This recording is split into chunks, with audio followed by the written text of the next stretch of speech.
Bu zaman krediti verən təşkilat vətəndaşı, belə deyək, vətəndaş öhdəliyi yerinə yetirmədiyi təqdirdə məhkəmə qaydasında tutulması üçün borcun məhkəməyə müraciət eləyir. Bu zaman artıq məhkəmədə borcun tutulması qət olunarsa, bu zaman daha sonra həmin qətnamə icraya yönəlir. Bu artıq borcun tutulması istiqamətində icra məmuru müvafiq tədbirlər həyata keçirir. Bunu məhkəmə qaydasında edir, yoxsa özü yəni mən o hissəsini anlamadım. Yəni ki, misal üçün hansısa bir borc var, məhkəməyə yönləndirilir, məhkəmə o qərarı çıxartdıqdan sonra icra məmuru həyata keçirir həmin icranı, yoxsa necə? İlk növbədə əgər ki, vətəndaş tərəfindən bəli borc ödənilmədiyi təqdirdə borcun tutulması ilə bağlı ən optimal variant yəni kreditor tərəfindən məhkəməyə müraciət olunmasıdır. Artıq məhkəməyə müraciət etdikdən sonra bəli, qətnamə qət olunarsa, qəbul olunarsa, artıq yönəlir icra məmuruna, icra qurumuna, bununla bağlı icra vərəqəsi çıxarılır. Bu zaman isə borcun hansı qaydada tutulması ilə bağlı icra məmuru tərəfindən müvafiq tədbirlər həyata keçirilir. Yəni bunu icra məmuru eləyir. Yəni nə formada pulu geri almaq olar, hə? Bəli. Bu zaman təbii ki, yəni ən yayılmış formalardan biri də əmək haqqına yönəldilmədir. Nəzərə alsaq, ölkədən çıxışına məhdudiyyət qoyulmasıdır. Hətta belə deyək, yəni qanunvericilikdə mövcuddur ki, borcun məhkəmə qərarının icra olunmamasına görə cinayət məsuliyyəti də nəzərdə tutulub. Hətta. Bəli. Yəni borclu tərəfindən qərəzli şəkildə qəsdən məhkəmə qətnaməsi, məhkəmə qərarı icra olunmasa, bu artıq gələcəkdə belə deyək, cinayət məsuliyyətinə gətirib çıxara bilər. Aydındır. Ona görə də yəni borc götürmüşüksə, mütləq onun bir öhdəliyi də belə dediyiniz kontekstlərdə var. Bir də şəxslər arasında borc məsələsi də var. İndi ona toxunacağım, amma gələn suallar da var. Yeri gəlmişkən həm də mövzumuzu əhatə edən suallar da var. Bir dinləyicimiz yazıb ki, ABB bankdan kredit götürmüşdüm. 3 illik vaxtı bitib. Tam kartla götürüb, belə də yazıb elə. Deyir ki, 150 manat borc var. Mənim haqqım varmı ümumiyyətlə, ödəməmək kimi bir haqqım varmı? Bax bu borcu. Belə deyək, yenə qeyd etdiyim kimi, borc öhdəliyi yarandığı təqdirdə hər hansı bir əqdə görə yaranır.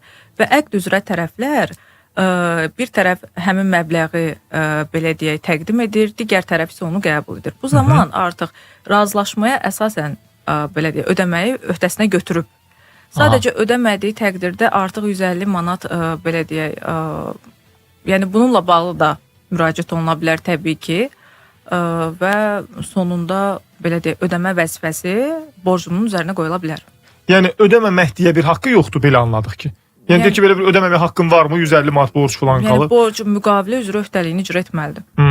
Yəni ikinci bir şans yoxdur. Deyir ki, bir dinləyicimiz də soruşur ki, deməli, mən sualın ta əvvələ baxım, bizim borcla bağlı bir sual idi. Deyir ki, mən banka borcum var, ikinci qrup əlilliyim də var. 250 manata qədər məndən pul tutula bilərmi? Yəni bu qanunla icazəlidirmi? İndi bilmirik bu nə qədər müavinət alır, elsə filan. Bəli, həmin müavinatın məbləğinə baxılır. Yenə deyirəm, bunu artıq icra orqanı bu işlərlə məşğuldur. Artıq belə deyək, bəlkə də müavinatı yüksək məbləğdədir, bəlkə də 250 manat onun yarısı qədərdir. Onu da bilə bilmərik.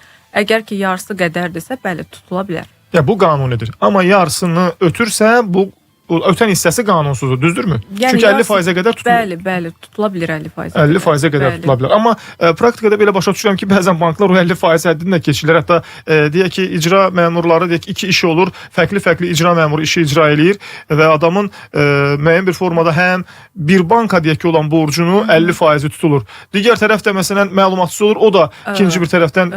Xeyr. Belə hallarda adətən yəni vətəndaş tərəfindən bu icra orqanına bildirilməlidir və çünki həmin belə deyək məvacibdən, müavinatdan onun özünə də belə deyək vəsait qalmalıdır. Təbii. Yəni qanunverici çərçivəsində bu gözlənilməlidir. Suallarınız varsa yaza bilərsiniz. 099 6 907 907 WhatsApp nömrəsinə öz suallarınızı göndərin. Biz də burada cavablandıraq. Və gələn maraqlı suallar var. Mən onların hamısını bir-bir səsləndirməyə çalışacağım. Dinləyicilərimizdən gələn suallar var. Bir dinləyicimiz də deməli bizə mülki məsələlərlə bağlı ünvanlanan suallar var. Onları da indi bir-bir səsləndirəcəm. Sizi də yeri gəlmişkən suallarınız varsa bizi ünvanlaya bilərsiniz. Bizi hal-hazırda həm də Vaxt Medianın və Yurd FM-in YouTube və TikTok səhifələrində izləmək imkanınız da var. Dinləyicimiz əsas gətirib ki, deyir, qanunda var ki, 3 il keçəndən sonra ödəməmək olar. Belə bir şey var? Yəni o az əvvəl kart götürüb o ödəməklə bağlı 150 manat borc. Müddətlə bağlı, belə deyək, məsələ necədir? İddia müddətin ötürülməsi ilə bağlı məsələdir bu. Bu da artıq təkcə müqavilə müddətinin bitməsi nəzərdə tutulmur.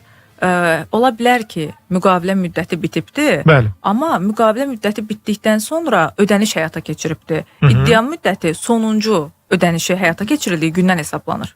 Yəni təkcə müqavilə, mən ona görə bayaqki sualda da onu qeyd etmədim. Çünki ola bilər ki, müddət bitibdir, amma müddət bitdikdən sonra hər hansı bir ödəniş həyata keçirib. Aydındır. Bir digər sual da var. Dinləyicimiz soruşur ki, sənədsiz obyektin fəaliyyətini hansı qurum dayandıra bilər? Yəni, konkret olaraq bunu icra edəcək bir qurum varmı qanunvericilikdə? Sənədsiz obyektin ümumiyyətlə hansı obyektdən sualda biraz konkretləşdirmək lazımdır. Ümumi bir sualdır, razıyam sizlə. Və sizlə. sənəd olaraq da hansı sənədlər nəzərdə tutulur? Yəni ümumiyyətlə ola bilsin ki, həmin obyektin fəaliyyətə başlaması ilə bağlı hər hansı bir icazəsi yoxdur və yaxud da ki, vergi ödəyicisi deyil. Yəni burada konkret Aydındır. Konkretləşdirmək lazımdır sualı. Deyir ki, qeydiyyatda olan, hazırda yaşamayan gəlini və nəvələri qeydiyyatdan çıxarmaq olarmı və yaxud da ki, bu halda onlara pay düşə bilərmi evdən? Aha. Ümumiyyətlə mənim icraatımda da belə işlər çoxdur. Qanunvericilikdə adətən belə deyək, praktikada ailə üzvünü qeydiyyatdan çıxaranda kompensasiya məsələləri gündəmə gəlir və s. Amma qanunvericinin hal-hazırda tələbi ondan ibarətdir ki, şəxs harada yaşayırsa, orada qeydiyyata düşməlidir. İstər bizim vətəndaşlarımız, istər də əcnəbilər. Yəni artıq belə deyək, nəvələr və yaxud da gəlin həmin ünvanda yaşamırsa, hal-hazır ki, faktiki ünvanda yaşamalıdır. Çünki yəni hal-hazırda bununla bağlı cərimələr də tətbiq olunur ki, niyə siz yaşadığınız yerə qeydiyyata düşmürsünüz? Aha. Digər tərəfdən də artıq pay düşməsi ilə bağlı isə burada vərəsəlik məsələləri, digər məsələlərə baxmaq lazımdır. Ev ümumiyyətlə kimin adınadır? Yəni qeydiyyat, sırf qeydiyyat, pay düşmək demək deyil. Aydındır. Bir sual da səsləndirəcəm və keçiş alacağıq reklam fasiləsinə, amma sosial şəbəkədən gələn sualları yeri gəlmişkən reklam fasiləsində də cavablandırmaq imkanımız olacaq. Deməli, sual belədir ki, deyir, bacım 23 il əvvəl mərhum anamın adından vəsiyyət yazıb. O da qol çəkib. Hüquqi əhəmiyyəti varmı? Yəni 23 il əvvəl bacı anasından adından vəsiyyət yazıb, ana da ona qol çəkib ki, hə, bununla mən razılaşıram. Yəni bu vəsiyyətnaməni sanki öz adından yazırmış kimi. İndi proses 23 il əvvəl baş verib deyə deyir ki, onun bir hüquqi əhəmiyyəti varmı? Vəsiyyətnamə əsasında nəsə məsələn etmək olarmı? Buyurun. Vəsiyyətnamə hazırlanan zaman adətən belə deyək, vəsiyyətnamə notarial formada olur, amma yazılı formada da evdə, amma şəxsin sırf öz imzası ilə imzalanır. Bu zaman belə deyək, ümumiyyətlə vəsiyyətnamə imzalanan zaman hal şahidi olubmu və s. digər nüanslar nəzərə alınmalıdır. Aydındır. Yəni ümumiyyətlə bəs müddət necə? Zaman müddəti 23 il keçsə, hətta şəxs özü imzalamış olsa belə, yəni hüquqi qüvvəsi qalırmı? Deyək ki, 23 il əvvəldən həqiqətən də şəxs özü bir vəsiyyətnamə yazır. Bəli. Sadəcə olaraq həmin vəsiyyətnamənin niyə indiyənə qədər elan olunmaması və s. digər nüanslar bəli mübahisələndirilə bilir. Məhkəmədən mübahisələndirilə bilər ki, niyə indiyə qədər çıxmır bizə, hə? Bəli. Maraqlıdır. Suallarınız varsa yaza bilərsiniz. 099 6 907 907 bizim WhatsApp nömrəmizdir. Siz suallarınızı bizə yazılı formada yazın, göndərin. Çünki səslə göndərilən suallar da var. Qısa lakanik olsun deyə biz yazılıya üstünlük veririk və bizi hal-hazırda Vaxt Medianın və Yurd FM-in YouTube və TikTok səhifələrində də izləmək mümkündür. Oradan da suallarınızı göndərin. Reklam fasiləsində elə onları da cavablandırın. Radiodakı proqramını dinləyirsiniz. Efirdə sizinlə mən aparıcınız Xəyal Orucoğludur və vəkil qonağımız Misirə Xəlilzadədir. Sizin və bizim suallarımızı cavablandırır və siz öz suallarınızı bizə 099 6 907 907 WhatsApp nömrəsinə göndərməklə ünvanlaya bilərsiniz. Eyni zamanda bizi hal-hazırda sosial media hesabından izləyən izləyicilərimiz də var ki, onların da suallarını bu müddət ərzində cavablandırmağa çalışacağıq. Varsa sualınız yazın. Bizi hal-hazırda Yurd FM-in və Vaxt Medianın YouTube və TikTok səhifələrində izləmək olar. Deyir ki, bank olmayan kredit təşkilatına qardaşımın borcu var, o isə rəsmi işləmir, ödəniş də eləyə bilmir. Qanunla atamın əmək haqqından bu borc tutula bilərmi?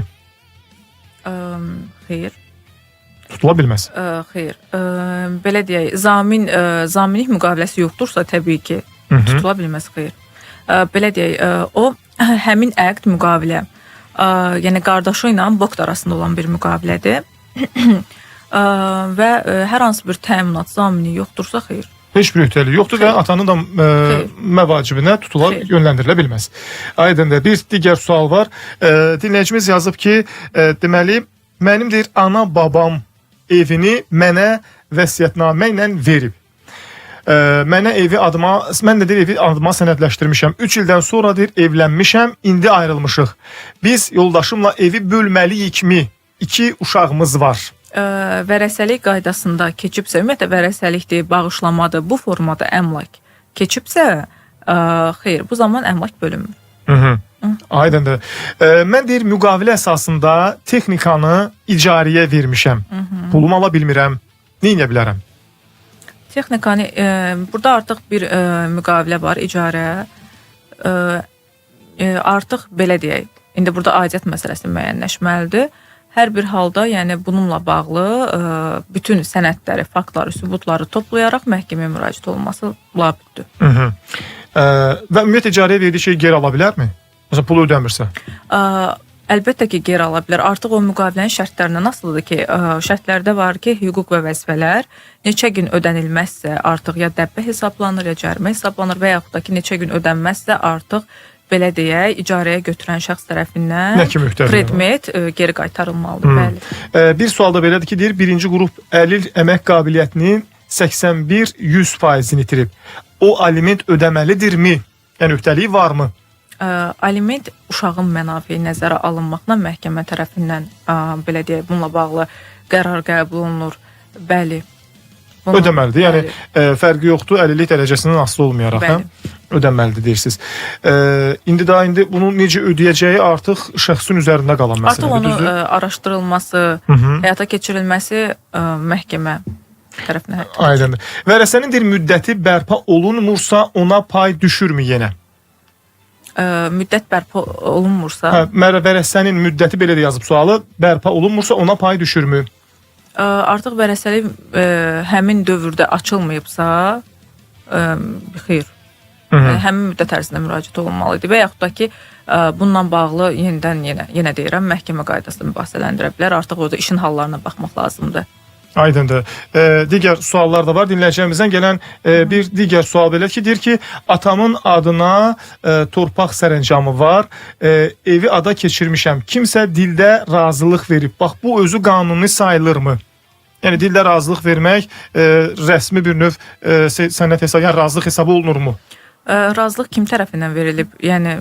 Yəqin qardaşlar filan bu belə anladım. Xeyr, ümumiyyətlə, əgər paydan imtina olunarsa, belə başa düşdüm, indi atanın vəfatından sonra olubsa, hər bir halda notarial formada həyata keçirilməlidir. Adətən notarial formada ya paydan imtina edirlər, ya da ki, qardaşların məsələn birindən adına özəlləşdirilməsinə icazə verirlər. Yəni, yenə də bunlar notarial və yazılı formada olmalıdır. Yəni, belə şifahi formada, nə bilim, yazı filan... Xeyr, gələcəkdə riskdir. Yəni, həmin qardaşlardan biri, tutalım ki, həmin çıxarışın etibarsızlığı ilə bağlı məhkəmədə iddia qaldırarsa, perspektiv yuxarıdır. Aydındır. Deyir ki, mən boşanmışam, bir uşağım var, ikinci dəfə ailə qurmuşam, ikinci ailəmdən 3 uşağım var və 740 manatda rəsmi gəlirim var. Birinci ailəmdəki bir uşağa görə 170 manat aliment ödəyirəm. İndi onlar məni yenidən məhkəməyə verib alimentin qaldırılması üçün alimentin miqdarı qalxa bilər, yoxsa yox? Qalxa bilər. Çünki hal-hazırda 260 manat sabit pul məbləğidir. Yəni, bəli. Sabit pul məbləği olduğu halda ona görə də yəni qalxa bilər deyirsən? Bəli, çünki burada belə deyək, ola bilər şəxsin məvacibi məsələn 4 uşağa çatacaq qədər deyil, amma burada yenə deyirəm, məhkəmə hər uşağa fərdi yanaşır. Aydındır. Bir digər sual var. Deyir, anam evi pay şəklində daim oğlundan alıb. İndi anam mənə pay vermək istəyir həmən evi. Evdə qeydiyyatda olanlar onunla bağlı qol çəkməlidirlərmi ki, yəni tam rəsmi qaydada olsun, yəni o payı mənə ötürə bilsin? Evdə ümumiyyətlə pay verilibsə, həmin pay hansı formada rəsmiləşib? Yəqin ki, çıxarış əldə ediblər, belə başa düşürəm ki, ümumiyyətlə evlə bağlı hər hansı bir belə deyək, ev üzərində hərəkət həyata keçirildikdə bu zaman bəli, qeydiyyatda olanların razılığı tələb olunur. Mövzumuza aid bir maraqlı sual daha var. Deyir ki, mən keçən həftə 125 manat səhv karta pul atmışam. Səhvən başqa bir kart atıb. Dərhal bir banka müraciət etdim. Bank bugün mənə yığıb dedi ki, qarşı tərəf qaytarmaqdan imtina edir. Məhkəməyə verməyə vaxtım da yoxdur. İşimlə bağlı nə edə bilərəm? Buyurun, zəhmət olmasın. Bununla bağlı artıq vətəndaş tərəfindən tədbir həyata keçirilib, banka müraciət olunubdur. Artıq burada belə deyək, ödəniş tapşırığı icra olunub. Artıq qarşı tərəf bunu qəbul edibdir. Bu zaman yəni bank dediyi kimi qarşı tərəf də razılıq bildirməlidir. Bəli. Məhkəməyə müraciət olunduqda da artıq belə deyək, müraciət edə bilər təbii ki, digər bir alternativ variant artıq maliyyə qurumlarına, nəzarət orqanına müraciət edə bilər.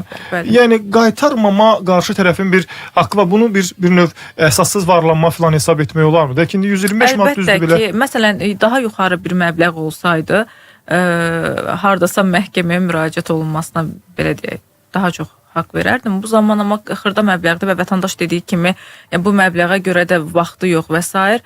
Yəni yenə deyirəm, nəzarət orqanına müraciət edə bilər. Yəni Mərkəzi Banka filan müraciət edə bilər. Müraciət edə bilər təbii ki, artıq o perspektiv məsələsi yenə deyir. Nə dərəcədə uğurludur bunu artıq.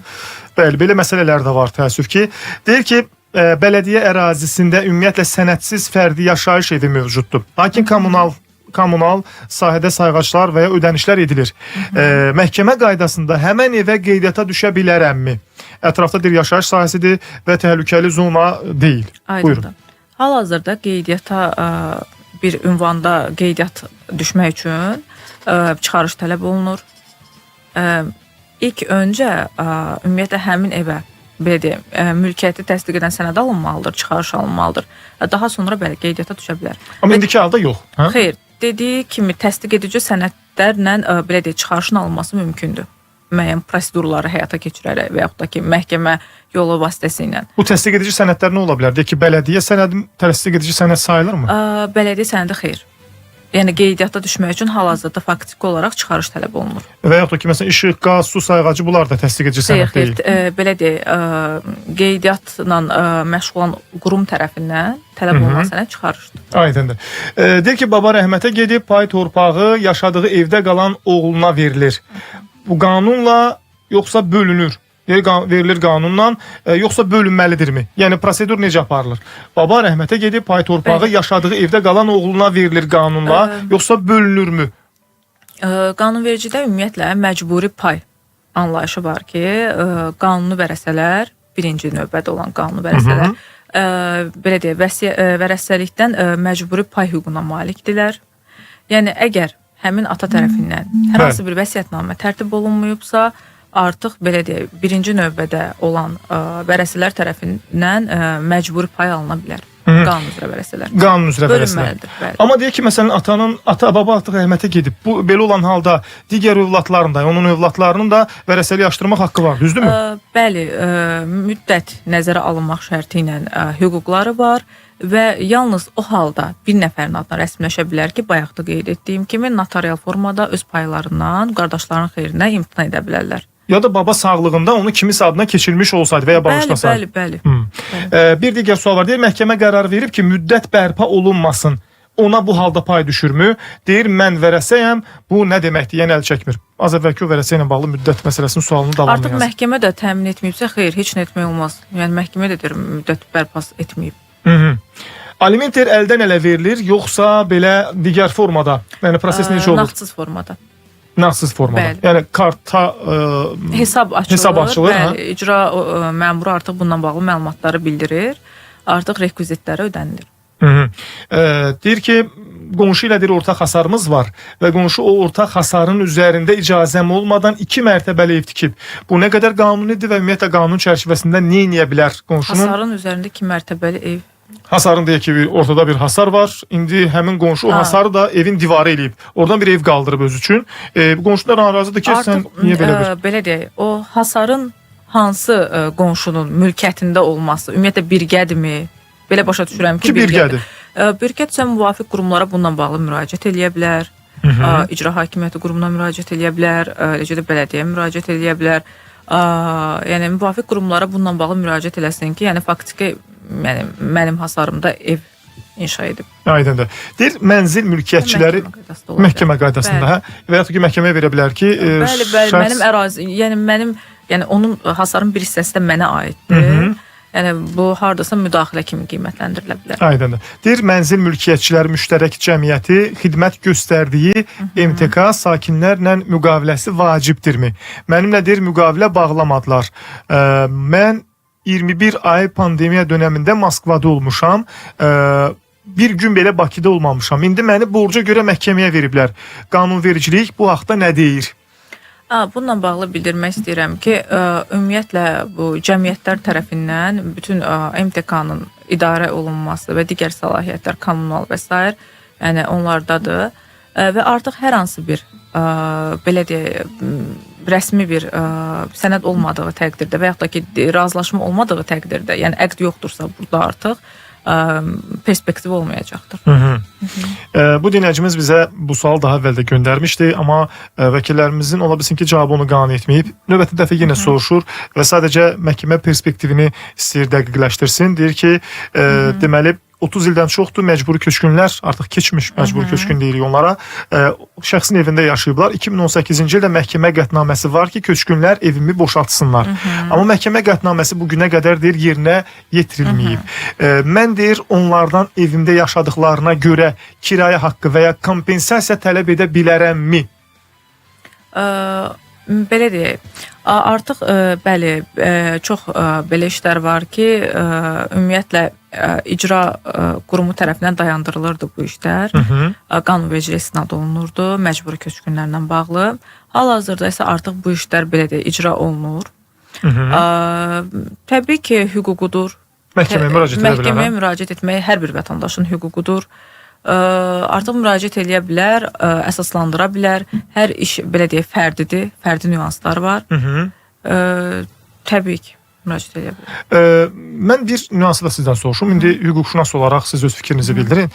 Deyək ki, misal üçün burada hətta məcburi köçkünü deyil, dövlətin özünü cavabdeh tərəf kimi qoymaq olarmı? Deyək ki, niyə görə deyirəm? Deyək ki, 2018-ci ildən bu yana məhkəmə qətnaməsi var. Dövlət özü qərar çıxardıb ki, şəxsin evi boşaldılsın, düzdürmü? Yerdə qalan 2 il və üzərindən də 6 il də bu. 8 il müddət ərzində olan kirayə haqqını ki, əslində müəyyən bir formada həm də mənzil hüququnun və şəxsin ümumiyyətlə mülkiyyət hüququ dövlət tərəfindən qorunur deyə bu əsasla dövlətin özünü cavabdeh tərəf kimi qoymaq olarmı? Mübahisədə. Yenə deyirəm, bu subyektiv seçimdir.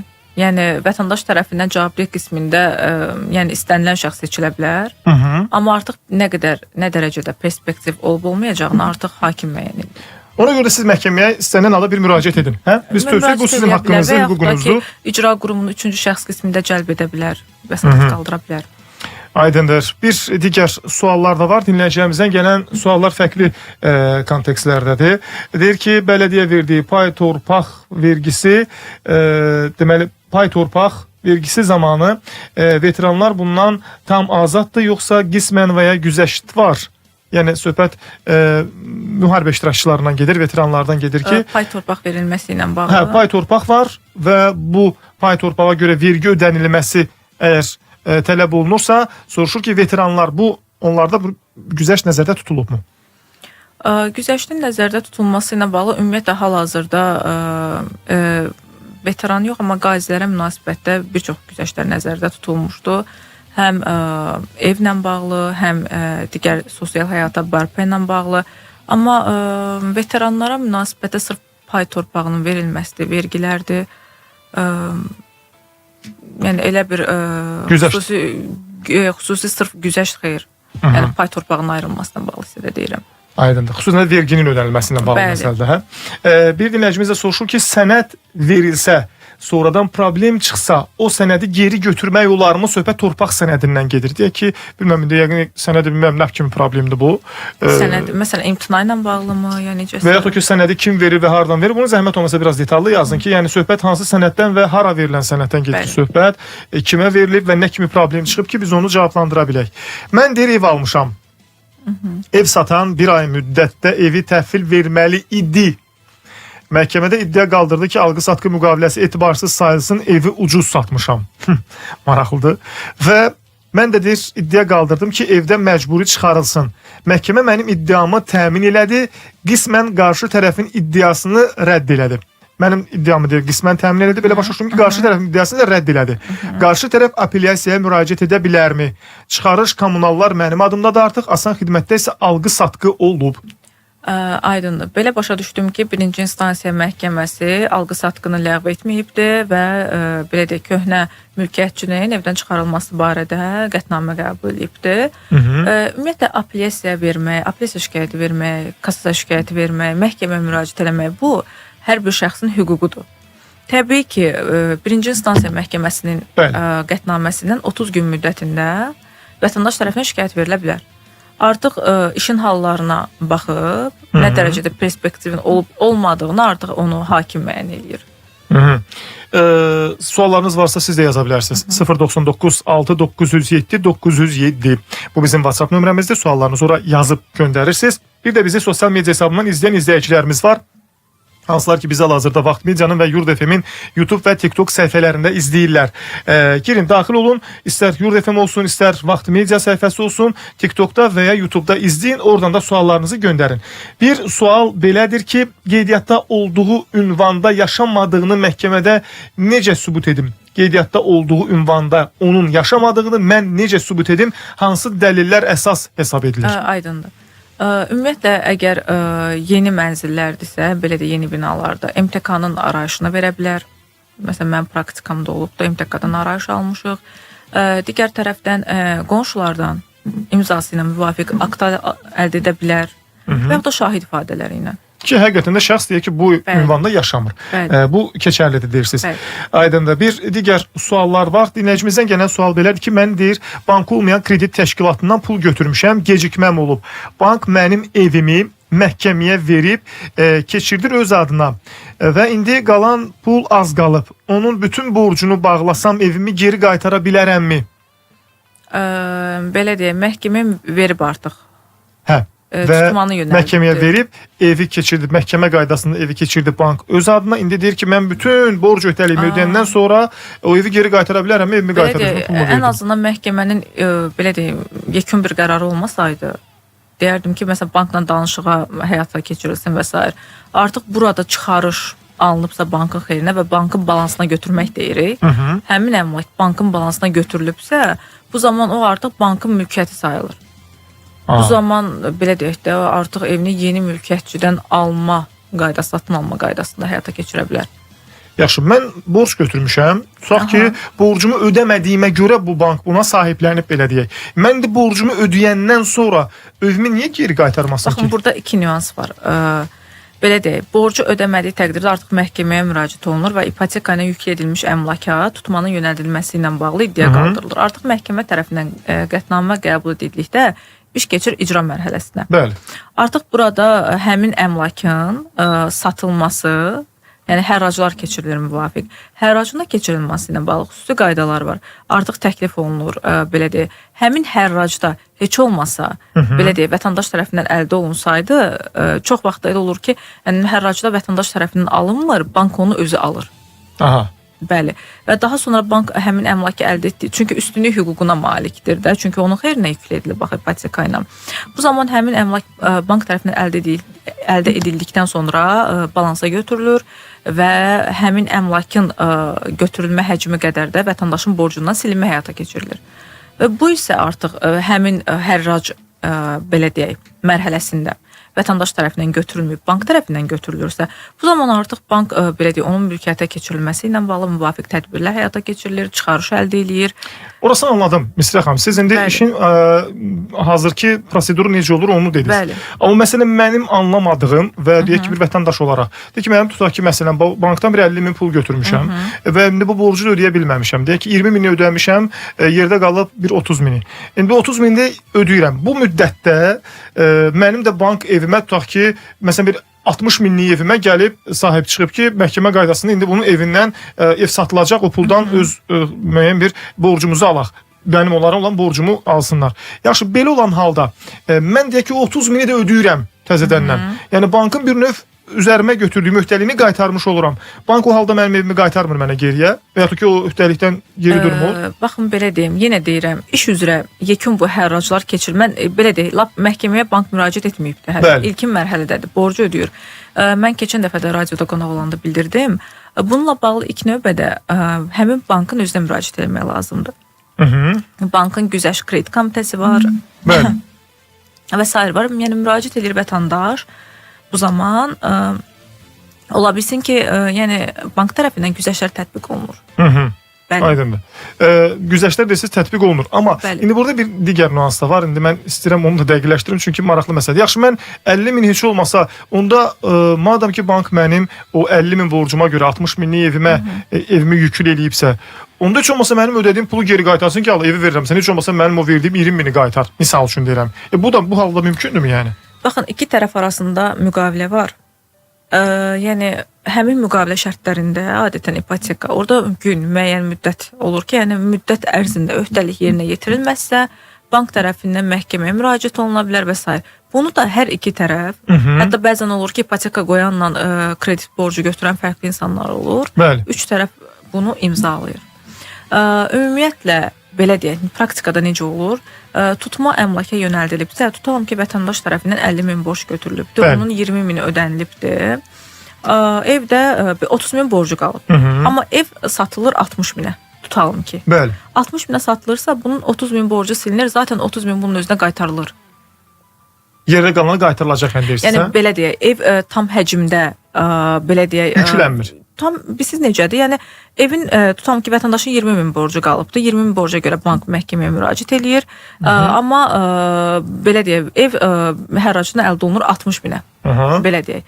Bu zaman yəni öz borcunu götürür, yerdə qalanda pulunu verir özünə. Əlbəttə ki, 20 minin bank tərəfindən götürülür və yerdə qalan 40 min vətəndaşın nə səxavətli bank imiş. Yəni tək ki belə olsun. Yəni qaydalar belədir. Hər halda ümid edirəm. Yəni indi orada faizi falan da vuracaqlar, hesablayacaqlar, gələcəklər üstünə də baxacaq ki, həcmdə yox, borcu ödəyibsə ki bir 10 min əlavə gəldik, bu boyda vaxt keçib üstünə faiz falan baxacaq. Amma hər bir halda vətəndaşlar tərəfindən əgər heç olmasa xırda-xırda ödəniş deyirik də, bununla bağlı banka vaxtında müraciət olunsun ki, sabah bir gün artıq belə iş işdən keçmə deyirik də, ona hərrac olur, bank onu mülkiyyətinə götürür, o problemlər yaranır. Aydındır.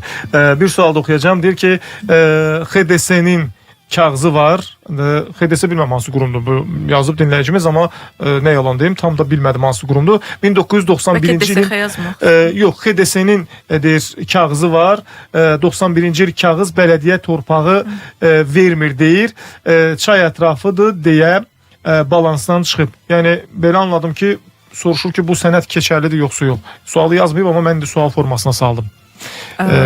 XDS hansı qurumdur? Onu açın, yazın görək, biz də bilək, onun üzərində belə başa düşdüm ki, torpağı verməyib ki, bələdiyyə torpağı deyil. Bəli, və çay ətrafı yəqin ki, digər balansda, digər qurumun balansında da bələdiyyə aidiyyəti yoxdur deyə sənəd verilməsində bir problem olub. 099 6 907 907 bizim WhatsApp nömrəmizdir.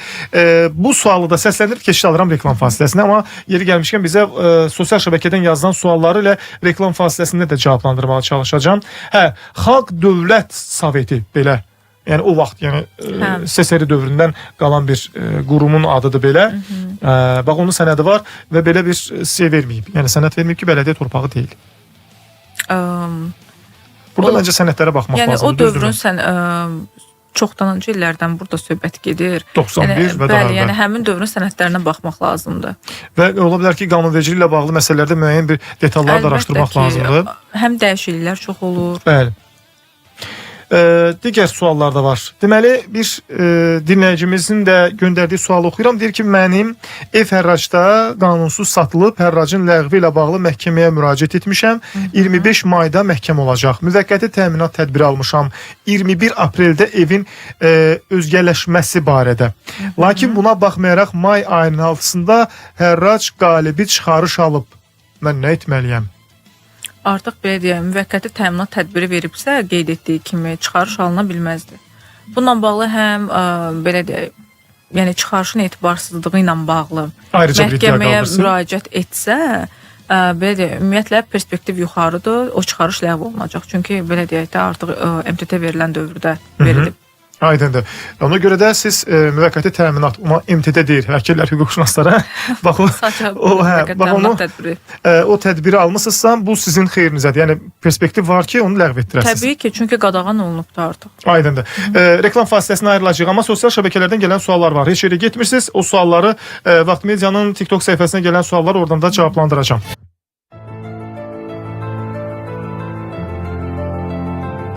Qaldığımız yerdən davam edirik. Radyo Vəkil proqramını dinləyirsiniz. Misrə Xəlilzadə bugün bizim vəkil qonağımızdır. Sizin və bizim suallarımızı cavablandırır. Varsa suallarınızı yaza bilərsiniz. 099 6907 907. Bizim bu WhatsApp nömrəmizdir. Dinləyicilərimizdən gələn fərqli suallar var. Bir dinləyicimiz soruşur ki, yoldaşımın subay vaxtı aldığı torpaqda evlilik vaxtı yarım tikili ev tikmişik. Mənə o evdən pay düşürmü əgər boşanarsaq? Ümumiyyətlə, nikah dövründə hər hansı bir torpaq üzərində və ya ev üzərində yaxşılaşdırmalar həyata keçirilibsə, bəli, həmin artıq hissə qədərində o bölünərək pay tələb oluna bilər. Yəni şəxsin orada payı var. Yəni torpaq üzərində deyil də, amma mülkiyyət üzərində var. Əmlak üzərində bəli, çünki ora xərc qoyulub və birgə nikah dövründədir. Ən azından o xərcin belə deyək, yarısını tələb edə bilər. Aydındır. Digər suallar var. Dinləyicilərimizdən gələn bir sual da belədir ki, deməli, bir dinləyicimiz soruşur ki, mən deyir, keçmiş məcburi köçkünəm, 92-ci ildə yataqxanada məskunlaşmışam, hal-hazırda orada müvəqqəti qeydiyyatdayam, ancaq şərait olmadığı üçün digər ünvanda kirayədə yaşayıram. Bu barədə dövlət qurumunu da məlumatlandırmışam. İndi həmin yataqxana plana düşüb. Mənə hər hansı bir təzminat və ya ev verilə bilərmi? Bax, buradan. Yəni söhbət həmin yataqxana. Ümumiyyətlə, yataqxana ilə bağlı, yataqxana yəni vətəndaşın mülkiyyətində deyil ki. Yəni adətən yataqxanalar vətəndaşların mülkiyyətində olmur. Yəni orada sadəcə olaraq müvəqqəti məskunlaşırlar. Əgər müvəqqəti məskunlaşıbsa və sökülürsə, xeyr, heç nə tələb edə bilməz. Yəni bu halda yəni ona nəsə kompensasiya düşməyəcək, hə? Xeyr. Deyir ki, ev sənəddə bir otaq qeyd edilib, amma ev 5 otaqlıdır. Evə qeydiyyata düşəndən sonra sənəd problemi yaşamaram ki, yəni sənəddə bir otaq qeyd olunub, faktiki amma ev 5 otaqlıdır. Və indi qeydiyyata düşəndən sonra sənəd problemi yaşamaq imkanı varmı? Yəni ola bilərmi ki, sənədlə bağlı sənədləşmədə bir problem yaşasın? Qeydiyyata düşəndən mi sənədləşməklə bağlı? Yəni ki, evə deyək ki, qeydiyyata düşür və indi sonra deyəcəklər ki, çıxarışda herhalde qeyd olunur da, düzdür? Çıxarışda hər şey qeyd olunur, ümumi sahəsi qeyd olunur, adətən kvadrat metrindən, belə deyək, əsas və köməkçi sahələr qeyd olunur çıxarışda. Amma yəni qeydiyyata düşən anda ümumiyyətlə çıxarışla ev müqayisə olunmur. Əgər çıxarış varsa, mülkiyyətçi oradadırsa, rahatlıqla qeydiyyata düşə bilir. Aydındır. Digər suallar da var. Dinləyicilərimizdən gələn bir sual da belədir ki, deyir, çıxarışım var, işığım çəkilib, qaz da çəkdirə bilərəmmi? Bax, bu çıxarış əsasında. Çıxarış varsa məncə problem olmaz. Yəni mülkiyyətçidirsə, evi ilə bağlı, əmlakı ilə bağlı bütün hərəkətlər həyata keçirə bilər. Qardaşım deyir, birgə nikah dövründə avtomobil alıb. Avtomobil də deyir, indi bankdadır. Yəni belə başa düşdüm ki, yüklənib. Yoldaşı satışa məhdudiyyət qoyub, boşanıblar. Bu halda yəni o avtomobilin taleyi necə olacaq deyə soruşur. Avtomobil bankın xeyrinə girovuna yüklü edilibdir.